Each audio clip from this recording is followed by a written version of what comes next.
কালীগঞ্জ বিধানসভা উপনির্বাচনের আগে ওয়েবকাস্টিং নিয়েও বিতর্ক। তৃণমূল যেভাবে অভিযোগ জানালো, গুজরাটের সংস্থাকে কেন ওয়েবকাস্টিং এর দায়িত্ব দেওয়া হয়েছে, টেন্ডারে অনিয়মের অভিযোগ সামনে এনেছে তৃণমূল, নির্বাচন কমিশনে অভিযোগ দায়।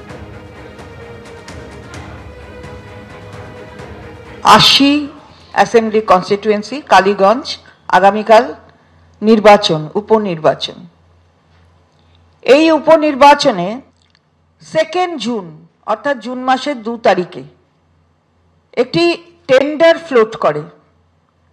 কিসের জন্য?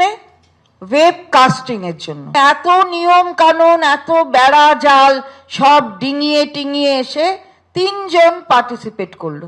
গুজরাটের একটা কোম্পানি তাকে বহুগুণ টাকা বেশি দিয়ে এই ওয়েবকাস্টিং করা হবে। একে 1 বছরের জন্য দিয়েছে, খালি কিন্তু কালীগঞ্জের জন্য নয়, মনে রাখবেন। তাহলে উদ্দেশ্যটা কি এটা ভাবতে হবে।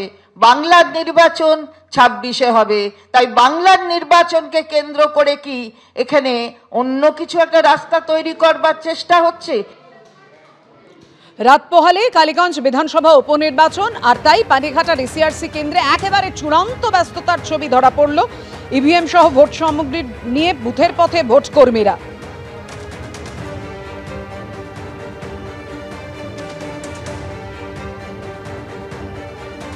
মানহানির মামলা খারিজ করার কৌস্তব বাগচির যে আবেদন, সেই আবেদন খারিজ হয়ে গেল।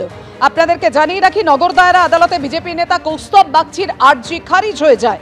মুখ্যমন্ত্রীকে কালিমালিপ্ত করার চেষ্টার অভিযোগে মামলা করেন কৌস্তব বাগচি।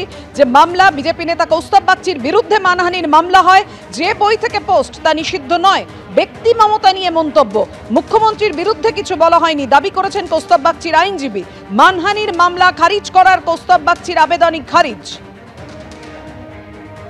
রাজ্য সরকার আমার বিরুদ্ধে মামলা করে কিচ্ছু করতে পারবে না। প্রত্যেক কটা মামলা নন মেনটেনেবল হবে এবং প্রত্যেক কটা মামলাতে এটা প্রমাণিত হবে যে এভাবে জোর করে কাউকে হ্যারাস করলে চাইলেই হ্যারাস করা যায় না। কারণ যেই বক্তব্যগুলো আমি দেখেছি, সেই বক্তব্যগুলো নিছকই একটা বইয়ের বক্তব্য, যে বক্তব্যগুলো আজ অবধি, যে বইটা আজ অবধি রেস্ট্রিক্টেডও নয়, ব্যান্ডও নয়।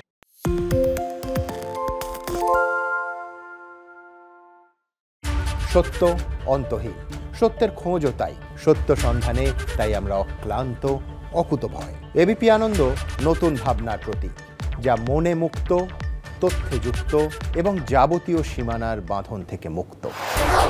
সীমা না শব্দটির মধ্যে লুকিয়ে আছে মানা শব্দটি, যেন চোখ রাঙানি এক অদৃশ্য বেড়াজাল, যা আটকে রাখে আমাদের এক ছোট্ট গণ্ডির মধ্যে।